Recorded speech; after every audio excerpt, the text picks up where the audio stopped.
दोस्तों आज के इस वीडियो में हम डिस्कस करने वाले हैं पैराक्सीसोम के स्ट्रक्चर और फंक्शन के बारे में। और ये जो टॉपिक है ये टॉपिक आपके BSc first year first semester zoology के यूनिट सेकंड से लिया हुआ है। तो आइए समझते हैं कि पैराक्सीसोम होता क्या है। तो आपको बता दें कि पैराक्सीसोम एक सिंगल मेम्ब्रेन बाउंड स्ट्रक्चर होता है, यानी कि इसमें आपको केवल एक ही लेयर देखने को मिलेगा। जबकि आपने जब माइटोकॉन्ड्रिया पढ़ा था तो आपने उसमें देखा था कि उसमें 2 लेयर पाई जाती है, लेकिन अगर पैराक्सीसोम के केस में देखेंगे तो इसके चारों तरफ एक सिंगल लेयर पाई जाती है। इसके बाद अगर हम बात करें कि पैराक्सीसोम पाया कहाँ जाता है, तो पैराक्सीसोम दोनों ही तरह के सेल यानी कि प्लांट सेल और एनिमल सेल दोनों में ही पाया जाता है। बात करते हैं इसके खोज की यानी कि डिस्कवरी की, तो इसकी डिस्कवरी का श्रेय जाता है क्रिश्चियन डी ड्यूवे को। तो क्रिश्चियन डी ड्यूवे ने सबसे पहले 1967 में पैराक्सीसोम की खोज की थी।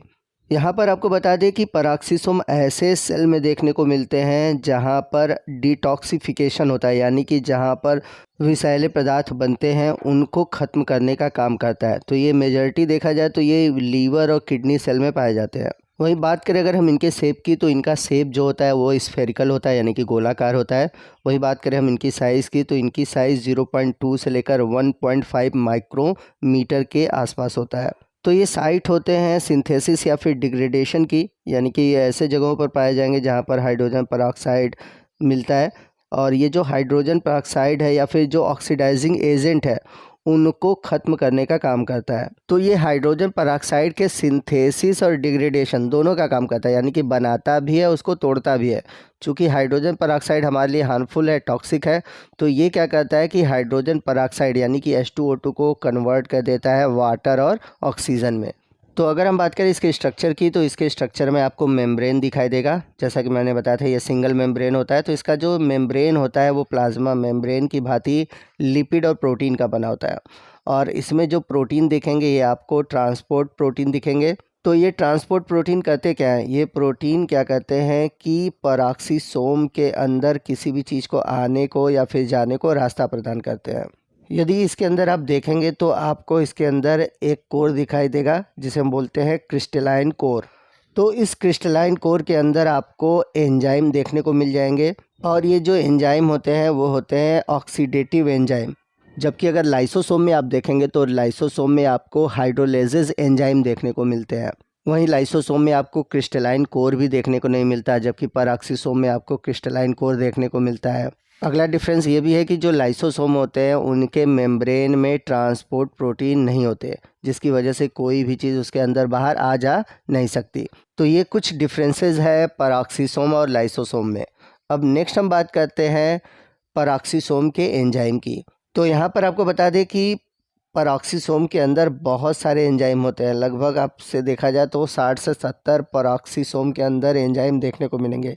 लेकिन यहाँ पर हम कुछ इंपॉर्टेंट एंजाइम के बारे में ही जानेंगे।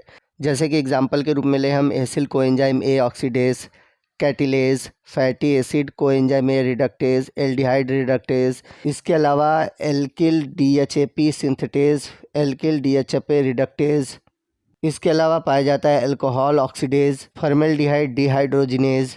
इसके अलावा 7 अल्फ़ा हाइड्रोक्सिलेज हो गया, फिर यूरिक एसिड ऑक्सीडेज हो गया, फिर जैंथीन ऑक्सीडेज हो गया।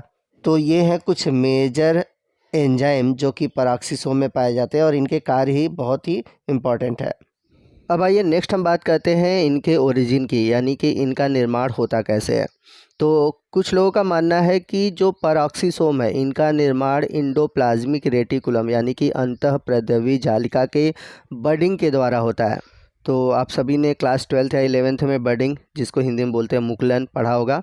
तो बडिंग में होता क्या है, जैसे ये इंडोप्लाज्मिक रेटिकुलम है तो इसका आउटर जो लेयर है वो धीरे धीरे बाहर की ओर उभरेगा और बनाएगा बड, और बाद में यही बड क्या होंगे, आगे चल के ब्रेक हो जाएंगे और ब्रेक करके बनाएंगे पैराक्सीसोम। तो पैराक्सीसोम माना जाता है कि इसका फॉर्मेशन होता है इंडोप्लाज्मिक रेटिकुलम के बडिंग द्वारा।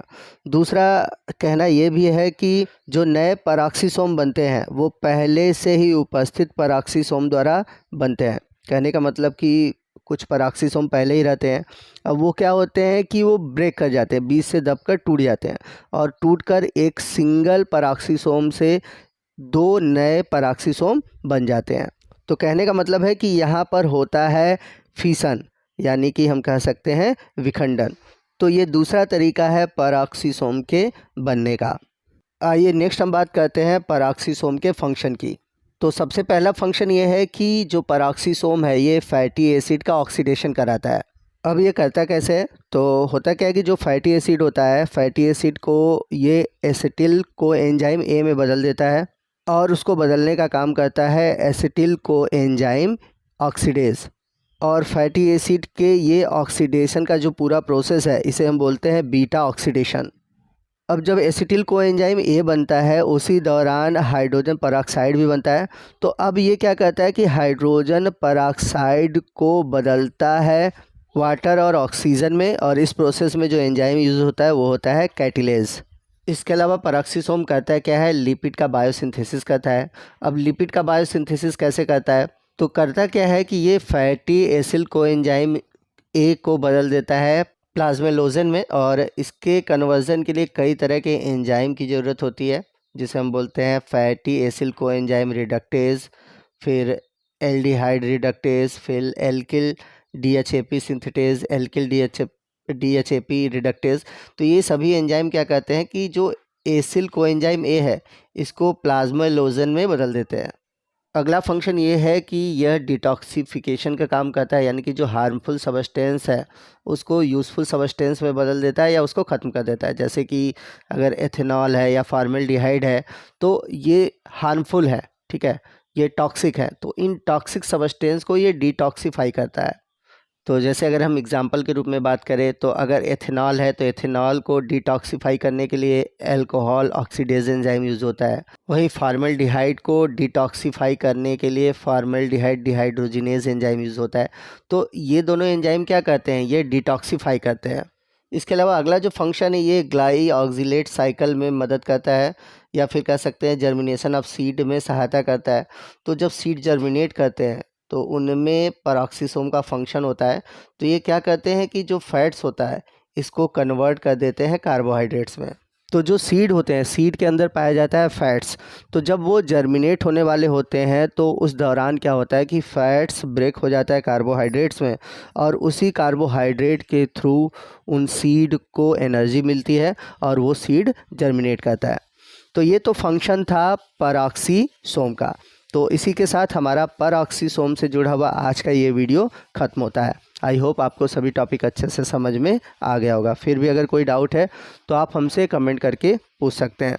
तो आपको आज का ये वीडियो कैसा लगा कमेंट करके ज़रूर बताइएगा। वीडियो अच्छा लगा हो तो प्लीज़ वीडियो को लाइक करिएगा, अपने दोस्तों में शेयर कीजिएगा।